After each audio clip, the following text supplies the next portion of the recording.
Welcome,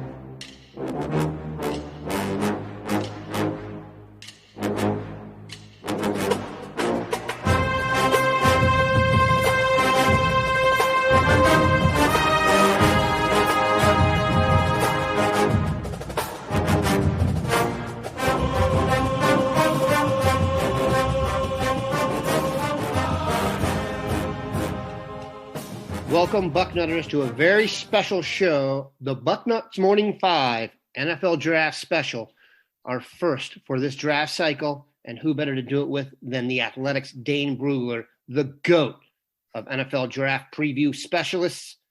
Dane, how goes it?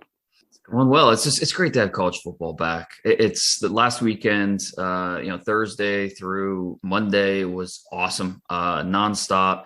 And, it was, last year at this time, we didn't have Big Ten football. So it's just, learn to appreciate college football even more, ready to get the season going with some big matchups this weekend. Yeah, it was a tremendous weekend. Great scheduling by the powers that be. And it was just fun to have it back, and the sound and the pomp and the circumstance. We are recording this on Thursday morning, so we'll get the NFL tonight. So we'll be awash in football, but we're going to discuss the NFL draft as it pertains to the Buckeyes. Always the goal of pretty much everyone who comes here. And Dane has, over the years, given us the best possible reviews, and we're going to go over the guys that he's broken down so far. That is Garrett Wilson, Chris Olave, Jeremy Ruckert, Nicolas Petit-Frere, and Thayer Munford on offense, Zach Harrison, Tyreke Smith, Haskell Garrett, and Seven Banks on defense. And then maybe we'll get Dane to offer up some thoughts on the Ducks coming to town. So very interesting. I think both Garrett Wilson and Chris Olave thrived in their first game. Olave more of the technician. I think Wilson more of the physical prospect. Where do you have them ranked? How would you project them? And what do you make of Olave's decision to return? Well, I was shocked that Olave decided to return. You don't usually guys that are being talked about as potential first-round picks, they jump at that opportunity, especially when you look at Ohio State's offense, losing a Justin Fields. There's a little bit of turnover on that offense, and you would think Olave would have made that move. But, to his credit, he wanted to get better. He still feels like there's work to do. If it's any indication in the opener, he's going to have a big year, regardless of who's throwing the passes. But yeah, I think you set it up fairly well. Olave, more of the technician, and that's more with his routes. That's with his, even like down to the hand technique at the catch point. He's very mechanical, but also very smooth with how he attacks the football. So a very swift strider. He doesn't have that necessarily. Like when you just watch him, it doesn't look like he has track speed, but yet he's running away from everybody. He's creating separation. He understands how to win at the line of scrimmage. His releases, he can win early, and that's so important at any level of football. So he understands pacing very, very well. It's a dance between him and the corner, especially in man coverage, and he is a master at creating that separation. So sink at the top of routes, velvet feet, no gear down is needed in his route breaks, which is so important.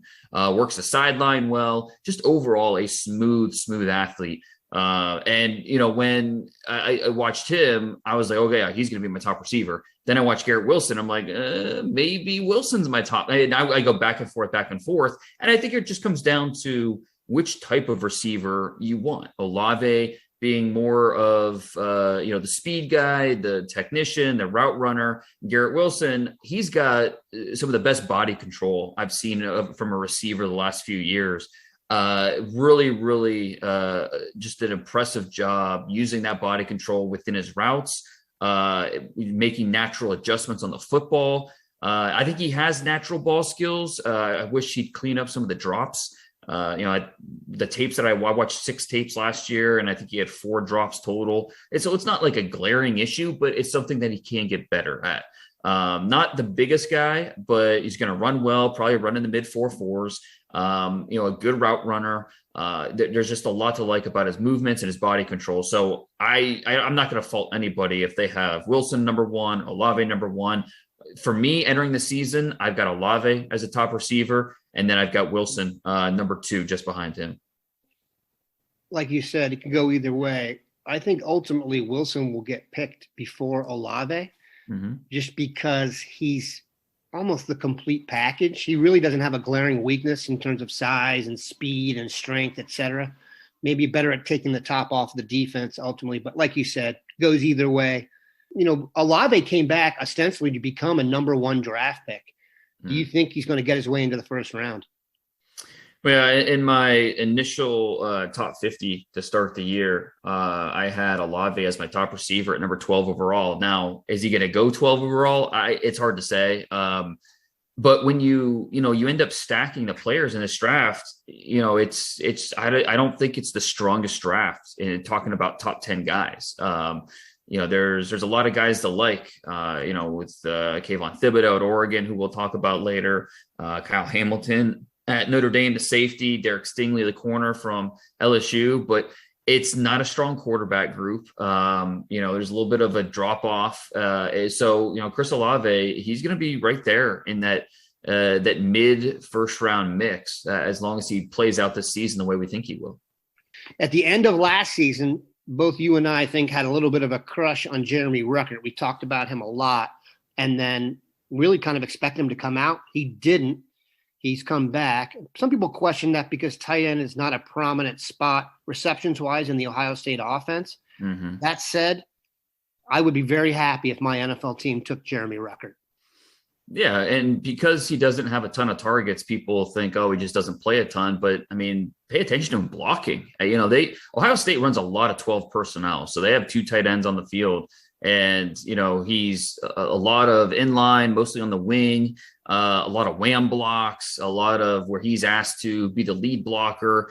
And he's got that physical appetite as a blocker that you want to see, really aggressive, does not mind doing the dirty work, has a pretty flexible body type. So it's not just power. He's able to adjust on the move, break down and execute his blocks. And then as a receiver, he has shown that when he's targeted, he's going to be reliable.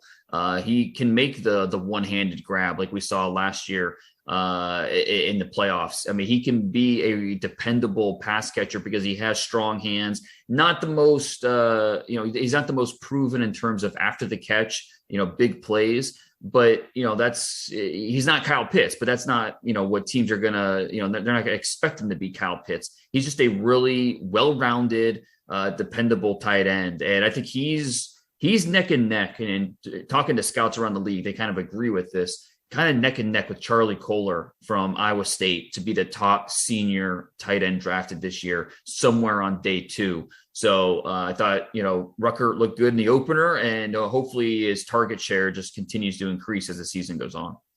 Yeah, if you're going to put him in the Nick Vannett, Jeff Hireman, Ohio State tight end mold, I think he's the best of that crew and has probably the most athletic upside. So Thayer Munford, really an interesting prospect. I think offensive line at Ohio State is really an interesting situation right now. Thayer Munford, if you looked at most of the general pundits, he was one of the top returning left tackles in college football, which is the glamour spot, especially in terms of getting paid. Left tackle for Ohio State right now is Nicolas Petit-Frere. They kicked Thayer Munford inside to guard. DeJuan Jones started at right tackle. He is a large human. And I will venture a prediction that the best left tackle on the roster is starting at right guard right now in Paris Johnson. By the way, Ohio State showed up in Minnesota and had to play their second string center in Luke Whippler, and he did quite well. Harry Miller was out. We'll see how that progresses. Let's talk about Thayer Munford, though. When asked about Nicolas Petit-Frere recently, Ryan Day jumped right to Thayer Munford and talked about how this would improve his draft stock. Your thoughts on Munford and how this move will affect him, where you eventually expect him to play in the pros? Yeah, well, first off, just the ability to show you can play multiple positions is key. Teams want that versatility. So, with Munford, you've got a guy who at left tackle, he has a lot of what you're looking for at left tackle because he has really long arms. Scouts this spring measured him at 35 and a half inch arms, which is tremendous. Over 10-inch hands. For a guy that's 6'6", just under 330, that's the frame you're looking for. Talking to scouts this summer, most had him somewhere between the 3rd and 5th rounds. But now this move to guard, I think he's going to put himself in the top 100 conversation to be squarely on day 2. It's really uncommon to see a guy that a multi-year starter. He had almost 2,500 snaps at left tackle at Ohio State. He decides not only to come back for his senior year, but to come back for his extra year. He's the super senior. So he's got that extra year of eligibility. And not only does he come back, but he changes positions, going to left guard in order for the team to get the best 5 on the field. And he looked outstanding against Minnesota. He looked really comfortable, both in pass pro, as a run blocker. He's got that trademark physical hands that we saw at tackle. We saw that at guard. And he did a really nice job keeping his weight centered, going up against more powerful defensive linemen. And a lot of times when we see tackles move inside the guard, there's an adjustment because everything happens so quick. At tackle, you need a little patience. The pass rushers looking to set up moves and attack you in different ways. On the interior, those defensive tackles, they're just ram. They're going at you. And I thought Munford really acquitted himself very well for his first start there inside as a guard. So I think regardless of position, he's putting himself in that day 2 conversation. And, the versatility that he shows is pretty impressive. So long term, I think guard is going to be his best spot. But if you're a team that if an NFL team and you're looking for more tackle depth, maybe Munford can kick out the tackle in a pinch. So having that versatility, that proven experience at both positions, that's a big deal come draft time. That said, I'm fairly confident when the draft rolls around, he will be the 2nd Ohio State offensive lineman off the board. I reached out to you to let you know how high I am on Nicolas Petit-Frere. He was since moved to left tackle as we spoke, and he started there over the weekend, obviously started at right tackle before this. He was a tremendously high-rated recruit, and it took him some time to kind of grow into his body. I think the upside is tremendous. He's just a sharp cat. Am I too high on Nicolas Petit-Frere? No, I can definitely understand the excitement with him. Another guy who's big, long, 6'5.5", 304 pounds, 34-inch arms, 10 3/4-inch hands. He came in my top 50 board at number 27 overall, which, a little bit of that is projection based off of what we saw last year. But when you watch him, he's so twitchy. For a big man, he's very spry as an athlete. He has the efficient lateral movements where he can mirror in space. I just want to see him play under control a little bit more. It's something that he needs to get better at, and it's something that most young players struggle with. He has the ability; it's just playing under control. And then the second thing, and this is a main thing, is protecting his chest. When rushers are able to attack his chest, they can get him in reverse and get him moving backwards. And he has a tough time resetting, sinking. And so it's something that he needs to get better at, something that I saw on the 2020 tape. And then as I reviewed the Minnesota tape, something that showed up as well. So if he can get better in those 2 areas, Petit-Frere is going to be a first-round guy. He has the ability, and that shows up not only in pass pro, but also in the run game. He's able to move bodies. You see that athleticism at the point of attack. So, yeah, I think we're in total agreement there with our optimism about Petit-Frere and what he can be at the next level. And the fact that even though Munford has been really good and it could be a surprise day 2 draft pick, Petit-Frere could absolutely go in the first round. Yeah, the NFL feels to me like it's much more mold centric, and he just fits the left tackle mold a lot better. So I just think there'll be more interested parties, and he's an ascending prospect. I mean, we're talking about a guy who's made 1 start at left tackle. So let's give him a chance to kind of grow into the position. And like I said, make a note to yourself on the right guard and watch some of his tape. It looks like the Blindside movie. We're going to take a quick break, come back and talk some defense. All right, we are back. He was among the most ballyhooed prospects to come here at a position that is quite ballyhooed, and that is Zach Harrison, defensive end. To say he's been a disappointment prior to this year, I think would be a fair statement just based on the hubbub and the fact that he's in a lineage that includes, some of the best players at that position on the earth. I saw a ranking of the top players in the NFL, and 3 of the top 15 players played defensive end at Ohio State. So that's 3 of the top 15 players playing football on the earth played that position. He did make an impression in the first game, though. I'm not sure the pressure was consistent, but he made the biggest defensive play of the game. Your thoughts on Zach Harrison? Zach Harrison is just a rare dude. 6'6", 265. He's got 35 and 3/4 inch arms, so almost 36 inch arms, which is crazy for a defensive end. And he's going to run in the 4.5s. I mean, you don't see guys like this walking the earth very often. He is a very, very impressive traits athlete, very toolsy. And now he just needs to get better with the details of the position. But we saw a guy like Jason Oweh from Penn State be a first-round pick, a late first-round pick last year, who was very toolsy. Greg Rousseau, same thing out of Miami, a late first-round pick last year. Guys that are toolsy and have the traits, but are still learning how to play the position. Zach Harrison, it's a very similar conversation. He's different, just different strengths, but freaky with some of the things that he can do that are just different than everybody else. Super long. You love the frame. You love the movement skills. He's explosive through his hips. He has lateral quickness.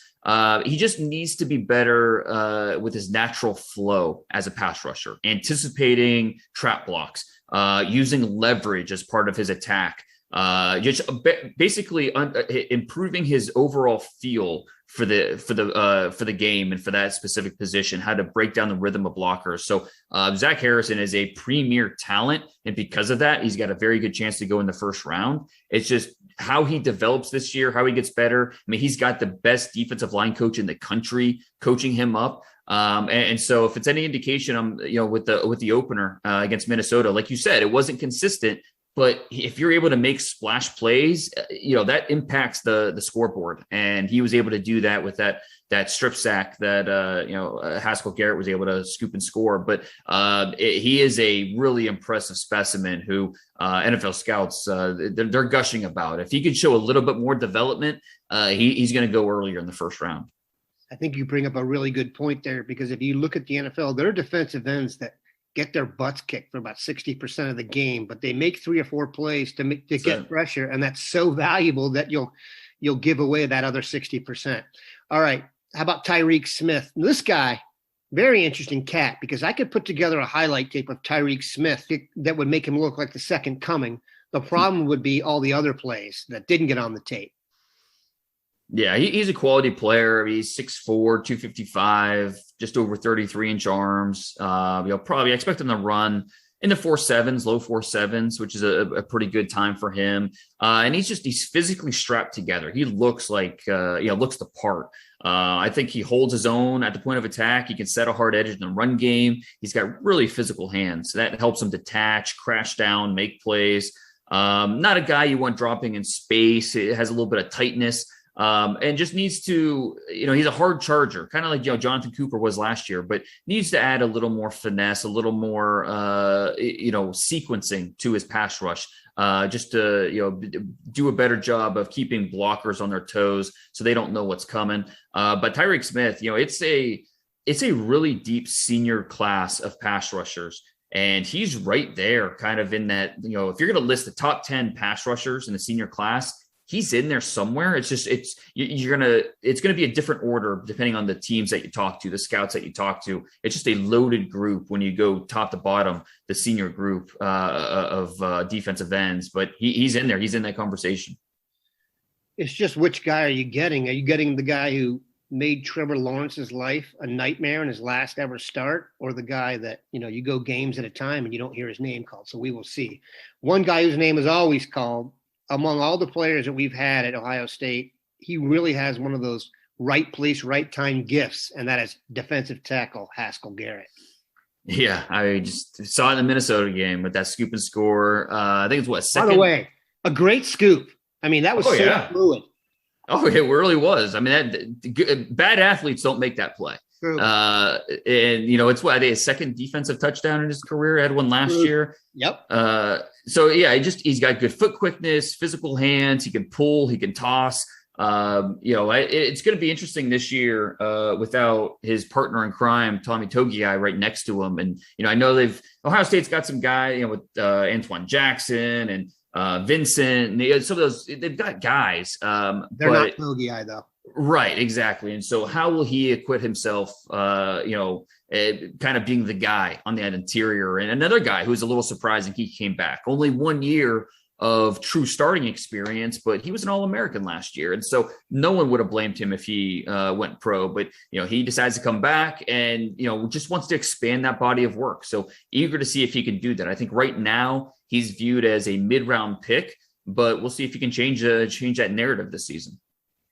I'm not sure anybody that we've talked about has gotten as much praise for doing as little as Sevyn Banks. I'm not saying he's played poorly, but I kind of feel like he gets thrown into the mix because of the lineage of the position and what Ohio State has produced there rather than his on-field production. Am I right? Am I wrong? What's your vibe on Sevyn Banks? You're absolutely right. I don't know where this first round, second round talk is coming from because it's not on the tape. He had a very up and down last year, and I was told there might be a knee injury in there that's a contributing factor. With the up and down tape.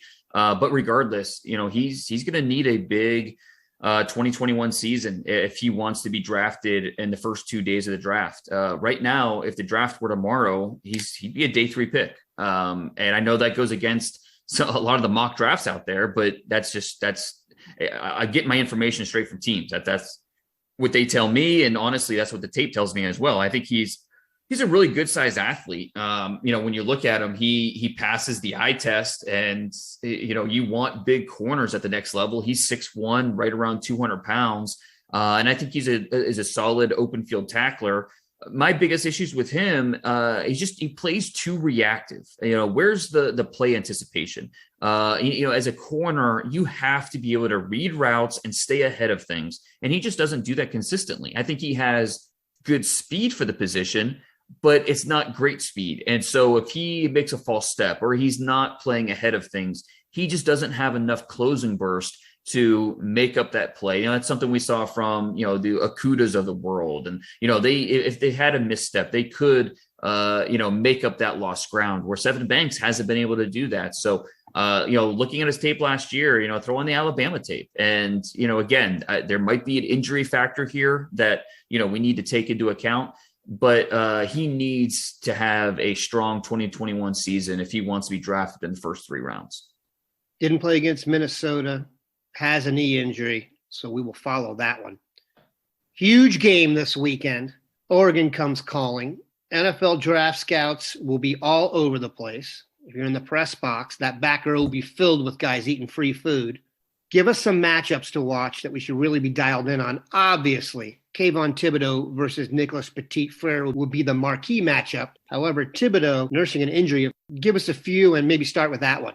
If Thibodeaux plays, that's the must-see matchup of the weekend, any game. I mean, that is what you want to watch. And even if Thibodeaux's, say, 75% healthy, that's still honestly probably the equivalent to an average NFL starter. That's how good Thibodeaux is. He's very much on that Jadeveon Clowney trajectory as a player. He has the makings of a number 1 overall pick. He's got rare gifts, 6'5", 250, his movements, his power, his speed. He has the advantage over Petit-Frere. I mean, really, this is going to be a measuring stick game for Petit-Frere just to see where he is. Thibodeaux has the advantage, but can Petit-Frere hold his own? Can he make the adjustments? It doesn't have to look pretty all the time, every single rep, but can he at least hold his own against a guy that has a good chance of being the number 1 overall pick in next April's draft? So that absolutely is something that we'll be keeping a close eye on. Oregon's front 7 as a whole, really, really impressive. Most people remember Sewell from last year. The offensive tackle went to the Lions in the top 10. Well, his younger brother, Noah Sewell, is a stud at linebacker. He's the size of a defensive end, but he plays really well in space. He's going to be a guy that the offense knows where he is on every single play because he can be a game wrecker. That's going to be something to watch. And then they've got a really good corner in Mykael Wright, who had a nice week in week 1. And with Garrett Wilson, Chris Olave, and like we talked about before, the long list of receivers Ohio State has, Wright's gonna have his hands full, and this will be a good matchup to watch. That I think every scout, when they put on the tape, they're going to want to know, okay, how he fare against Ohio State. And the flip side, when you watch Olave and Wilson, how they fare against Oregon and a guy like Wright. McKinley at safety is a pretty good player. They'll need him for Oregon to step up against Ohio State's rushing attack. It'll be interesting to see, who's going to be get the bulk of the carries for Ohio State. Is it, Henderson looked ridiculous for his first ever game at the college level. DeMario McCall, he's a guy that's been around. He's probably got the trust of the coaches, and then what Williams did, with his first real action. So it's going to be really interesting that Ohio State. That backfield, and to see how they parse out the carries and the touches. And then, Oregon's got their hands full trying to slow that down. Are you willing to make a pick here? Ohio State giving 14.5. I'm going to say that Ohio State wins, but I'll say they win by 13 points. So I'll say Oregon covers. I think even though the game was close last week against Fresno State, let me say that this is assuming Thibodeaux plays. I'm told Thibodeaux's going to play, but you know what? With ankle injuries, you never know. So it could swell up and later in the week, and he's too stiff to play. So you just don't know. So assuming Thibodeaux plays. That'll be my prediction. They win by 13. I think that even though it was close last week against Fresno State, I think there's a lot that Oregon just didn't show. They wanted to keep a lot in the playbook for Ohio State. Just not give the Ohio State defense things to look at for the offense. And I think they'll be better against the Buckeyes, but that's a tough ask for a West Coast team to go to Columbus, a noon kick. So it'll be an interesting game. Hopefully, just as a football fan, I hope Thibodeaux plays. But I know that a lot of Buckeye fans are not in agreement with me on that one. The term earth was used several times on this show. I honestly believe this. Dane Brugler, best on the earth at what he does. I don't usually pimp other companies, but he is worth a subscription to The Athletic on his own. Dane, I cannot express to you how appreciative we are of the time you gave. Hope you have a great weekend enjoying the games. Yeah, too kind. Thanks, Dan. You too.